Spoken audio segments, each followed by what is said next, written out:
በስመ አብ ወወልድ ወመንፈስ ቅዱስ አሐዱ አምላክ አሜን።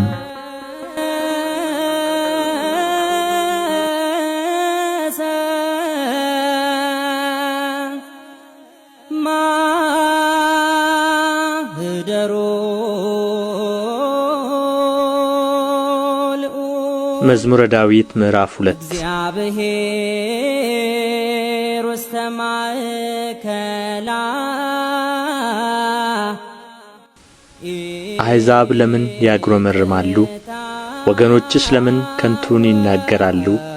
የምድር ነገሥታት ተነሡ፣ አለቆችም በእግዚአብሔርና በመሲሑ ላይ እንዲህ ሲሉ ተማከሩ።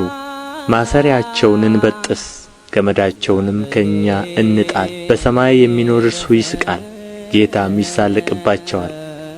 በዚያን ጊዜ በቍጣው ይናገራቸዋል፣ በመዓቱም ያውካቸዋል። እኔ ግን ንጉሤን ሾምሁ፣ በተቀደሰው ተራራዬ በጽዮን ላይ ትእዛዙን እናገራለሁ። እግዚአብሔር አለኝ፣ አንተ ልጄ ነህ፣ እኔ ዛሬ ወለድሁህ። ለምነኝ፣ አሕዛብን ለርስትህ የምድርንም ዳርቻ ለግዛትህ እሰጥሃለሁ። በብረት በትር ትጠብቃቸዋለህ፣ እንደ ሸክላ ሠሪ ዕቃም ትቀጠቅጣቸዋለህ። አሁንም እናንተ ነገሥታት ልብ አድርጉ፣ እናንተ የምድር ፈራጆችም ተገሠጹ። ለእግዚአብሔር በፍርሃት ተገዙ፣ በረዓድም ደስ ይባላችሁ። ተግሣጹን ተቀበሉ፣ ጌታ እንዳይቈጣ እናንተም በመንገድ እንዳትጠፉ። ቍጣው ፈጥና ትነድዳለችና በእርሱ የታመኑ ሁሉ የተመሰገኑ ናቸው።